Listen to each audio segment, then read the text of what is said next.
Oh, yeah. Everyone's real happy then. Do I detect a note of sarcasm? Are you kidding me? This baby is off the charts. Why? Oh, a sarcasm detector. Oh, that's a really useful invention. Welcome back to Thinking Critical. This is Wes. Recently, I talked about Al Ewing essentially cutting ties and kind of throwing his artist on Immortal Hulk, Joe Bennett, under the bus.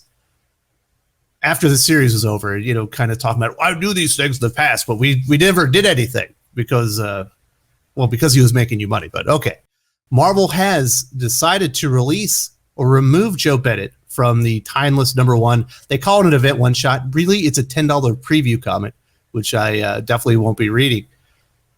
From that, and they have cut ties. One future spokesman from Marvel told Newsarama that they will not be working with him, quote, on any future Marvel projects. He's been working with Marvel Comics since 1994. Now, there were allegations of anti-Semitism in a pro-Jair Bolsonaro image that Joe Bennett had created and put up on his social media in 2017. I believe when Bolsonaro was running for president. He is the president of Brazil now. And they were called anti-Semitic. Now, I put the image up, and the Brazilian viewers of the channel said, no, that's not anti-Semitism in Brazil. That is portraying those his political opponents as thieves, essentially, which isn't all that surprising because the two leaders of Brazil that preceded him, one of them, the one that was impeached and removed from office, actually stole a substantial portion of the Brazilian people's money and filtered it into their own coffers. The replacement president of the one that was impeached had just a terrible approval rating going in after that. It's obvious that Joe Bennett was supporting a conservative candidate. And according to the Brazilian viewers, I am not an expert on Brazilian anti-Semitism or politics. I did look into it, and there was a UN study sent to the UN about anti-Semitism in Brazil. It sounded like it wasn't a major issue there. But they've used the guise that this image, which I'm not going to show again because I already made an entire video about it, was anti-Semitic.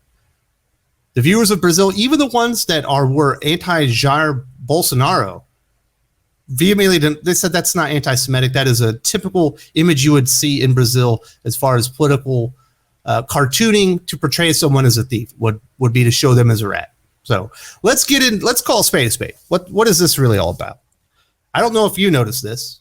I don't really follow Brazilian politics. I'm not a big, I'm on the other side of the world.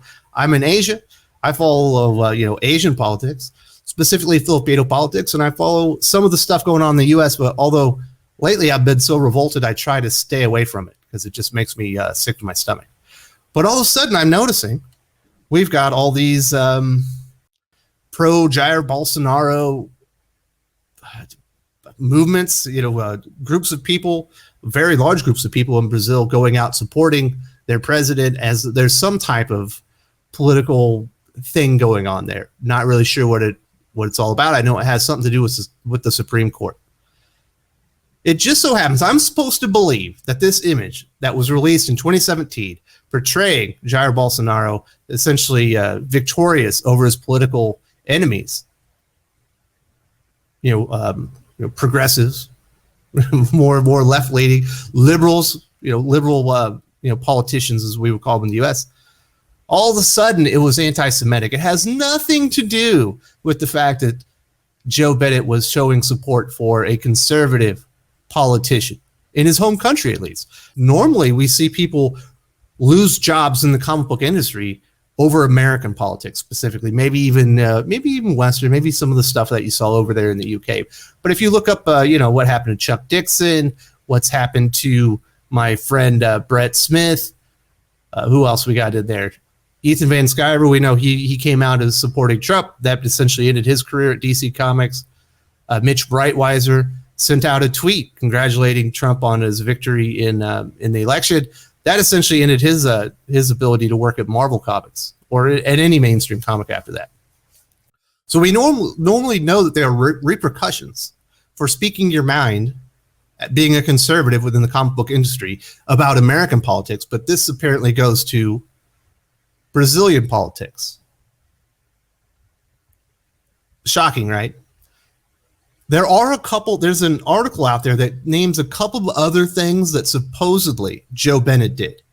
And apparently I'm just supposed to take their word for it because they provided no proof that it ever happened. It does say that in 2019 that he, Joe Bennett, made some comments supporting like someone slapping gay journalist Glenn Greenwald in Brazil. I think he might have been saying something about the president Jair Bolsonaro at the time. The only proof that they have is Glenn Greenwald saying it happened. They don't show the tweet of Joe Bennett doing it. It says he also apologized. There's no link to the tweet of Joe Bennett apologizing for it. I guess I'm supposed to take their word for it. It also says in 2020 that he was criticized for, I guess, laughing at a comment on Instagram that was transphobic. No proof of that either. Not a screen cap, not a link to this happening. I guess I'm just supposed to take their word for it. I'm at the point in my life, after everything I've seen the last few years, I'm not going to take a lot of people's word for anything. You're going to have to show me some proof. So those are allegations that are out there. I've seen no proof of them. Did they happen? Perhaps they did. I have no proof that they actually did. So those are some of the supporting circumstances that they say that Joe Bennett also did. But I do want to look at something interesting Al Ewing himself said when he had that big, long tweet about why he was getting rid of actually, before that, let's go back to 2019 and 2020 when those allegations against Joe Bennett happened or supposedly occurred, when he made those violations, when he was a bad person. What's interesting about 2019 and 2020? We're right in the middle of the Immortal Hulk run, which is one of the best-selling Marvel comics, that they were putting out with Al Ewing as the writer. I wonder why they turned a blind eye if those things did happen at the time. Maybe because he was making the money, and then once he was expendable, now we can throw him under the bus and kick him out of Marvel Comics. Now, getting back to the Al Ewing comment, I'm not going to go through the whole thing. It's a big statement, but there's one part that I think is absolutely hypocritical. And this is what Al Ewing had to say. This isn't the first issue with Joe that I've been made aware of, but he certainly did ignore them until their run was over and he wasn't making money anymore. I've spoken behind the scenes, but that's no comfort to people at the sharp end of this kind of brutal propaganda. Brutal propaganda. I mean, that's horrible. Of course, we've all been told comic books have always been political. I've even had people tell me comic books have always been propaganda. Well, it doesn't seem like Al Ewing is in favor of that. In fact, he thinks if you put out propaganda in a comic book or a cartoon, even if it's in your own personal social media about politics in your own country that are outside of anything Al Ewing has any concern over, that it's that's brutal propaganda. It needs to be dealt with. It can't happen.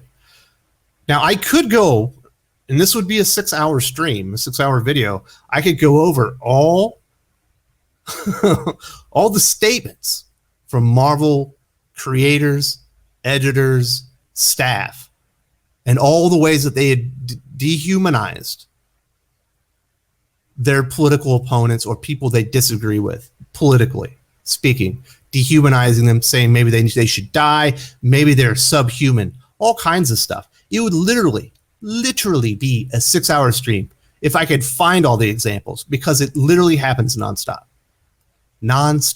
Of course, it's kind of all propaganda. It's all people criticizing conservatives, right? For the most part, unless you're a liberal that steps out of line and maybe you don't agree with the monolithic, liberal thing that's going on in America right now. It's weird how quickly you can be considered a conservative like person. Joe Rogan, if you ever watch his podcast, nice guy, pretty level-headed, certainly not conservative for the most part. He might agree with a couple of conservative points, but if you listen to him when he talks about his own personal politics and the things that he believes in, he's absolutely a liberal person at heart. Those are the things that he believes in. But you would think he was like Ronald Reagan or something. You'd think he was Trump. And we'll get into Trump here in a second. because he fell out of line. He didn't stay in line. He has to be, given the scarlet letter, the C letter. Oh my goodness, he's evil. Just because he doesn't agree with one position. If you look at Trump himself, yes, he won the Republican nomination, and he was sitting president as a Republican, but he was a lifetime Democratic supporter, financially speaking. I think he was a registered Democrat almost his entire adult life. So that's a little strange. If you look at a lot of the things that he did, they certainly had more of a liberal leaning as far as some of his governance. If you look at a lot of the even the Republican nominees, John McCain, not really all that conservative. Mitt Romney, not conservative. Even George Bush, who everyone said was the devil for a while. Look at his governance. Not exactly conservative. Shockingly, the most recent conservative governance we had in the United States was Bill Clinton. Everyone likes to think he's like this huge, like this super liberal Democratic leader, and that might be what his personal politics were, but that's not the way he governed in the United States, especially after the first 2 years when he lost both houses of Congress. But he was actually a politician and realized he had to come to the table and negotiate, and that way both sides had some wins, and you had some conservative measures get through, you had some liberal measures get through, and essentially, that's the last real conservative governance we had in the United States. But people don't like to think about that. You're like, Trump's the most evil conservative ever. Not really all that conservative. There are some conservative parts to his platform, but not all of it, especially a lot of the social stuff. But let's get out of it. Well, screw it. Let's talk about Trump. Since Al Ewing says this is brutal propaganda to show your political opponents, people that you don't agree with, in a cartoon, doing bad things to people. Well, we certainly saw President Trump, who was then the presumed Republican nominee, portrayed as MODOK in Spider-Gwen Annual. Of course, MODOK is the mental organism designed only for killing, and a failed experiment turned megalomaniac,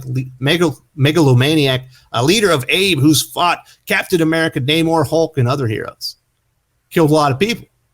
It was okay then to put Donald Trump's face on a character like MODOK while he's spouting off some of the things some of the rhetoric he was using on the campaign trail. Then it wasn't so brutal. That propaganda was okay because that goes in line with what Al Ewing actually believes. See, he doesn't actually care about brutal propaganda. He cares about propaganda or political statements that don't align with the way he believes. And then it's brutal. But if you're in lockstep with Al Ewing, it's okay. And certainly Marvel Comics, for the most part, and the way that their characters are presented and the way that social issues and politics are presented in their comic books are absolutely in lockstep with Al Ewing. And then it's okay, of course. Because comic books have always been political.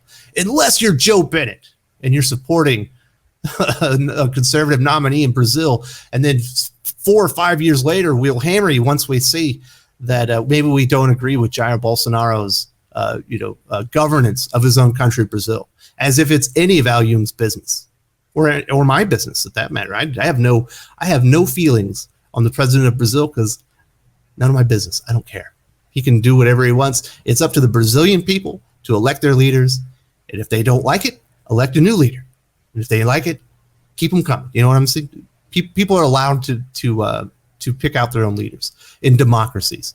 But I think we're all getting the feeling that maybe democracy or a republic isn't exactly the preferred governance that a lot of people would like these days. Feels like dictatorship is the flavor of the day moving through culture right now.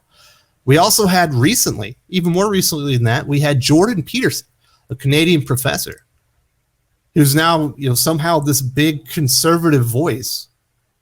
Okay, I've listened to what the guy has to say. He's not all that conservative, but he did agree with one conservative stance that he did not want his speech dictated as far as using pronouns in his classroom, which I believe is actually like illegal in Canada now. That place has gone crazy. He was portrayed as the Red Skull, or the Red Skull was using some of his catchphrases and was clearly being portrayed as a Jordan Peterson-esque character in some of the most recent issues of Captain America by Ta-Nehisi Coates. I never heard Al Ewing say a word about this. That was brutal propaganda. Red Skull's a Nazi agent and protege of Hitler himself, the archenemy of Captain America, who, you know, in better days was the portrayal or the best portrayal of American values within Marvel Comics. Not exactly today. He also partnered with Hate Monger for a time, a literal clone of Hitler. He's literally tried to take over the world on several occasions, being the Red Skull. Even Kingpin, the most ruthless mob boss in all of Marvel Comics, the ruler of New York, thinks Red Skull is a piece of crap and would never work with it because he's that much of a piece of crap. But that's who Jordan Peterson is, according to Ta-Nehisi in Marvel Comics. Al Ewing had no comment on that brutal propaganda that was portrayed in Marvel Comics. Maybe this one isn't so much political, but it's certainly attacking a critic of Marvel Comics. If you know Doug Ernst, friend of the channel, he helped me get my YouTube channel started. He's been one of my behind-the-scenes supporters. He's a great dude. I've actually met him in real life. He came here to the Philippines. Super nice guy. What you see is what you get with Doug. He's a very honest person. He portrays himself who he is, and he is a conservative individual. He worked for the Washington Times for quite a spell. He's now gone freelance, I believe. He's concentrating on his comic book writing career. Now, he, in his personal blog and on his YouTube channel, used to take Marvel Comics to task, specifically Dan Slott, but he also took writer Max Bemis to task after he told everyone to feast on his ass. Doug did not think that was very professional. I agree with Doug. And he made some videos about it. Apparently, Max Bemis was not too happy about that. So in his comic book, Moon Knight, he created a villain called Ernst. Shocking. Just complete coincidence that all of a sudden, in Max Bemis's Moon Knight, all of a sudden a villain shows up. His name's Ernst. And wouldn't you know, he's a Nazi. And he's saying certain things that kind of line up with a video Doug made in December of 2017. Pure coincidence. Or brutal propaganda. Al Ewing. Of course, Al Ewing did not have an official statement on Max Bemis using Marvel Comics to disparage one of his critics and essentially call him a Nazi. Not a very nice thing to call people, I would say, after what the Nazis did. But I don't know. Everyone's a Nazi nowadays. You know what the real problem with Nazis is? It's a supply and demand issue. Everyone demands Nazis, but there's not a real supply of them. So they just call anybody that they don't like a Nazi.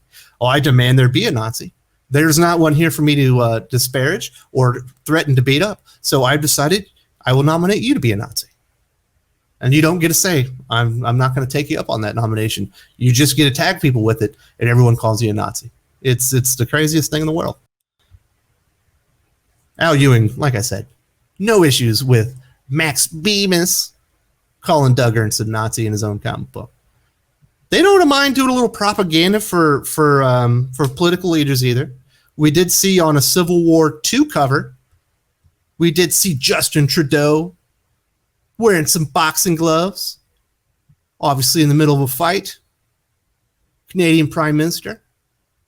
Not a big fan of myself. Not a Justin Trudeau guy. Shocking, right? I bet you're like, no way. I thought Weston Trudeau would have been lockstep. Nah, not really.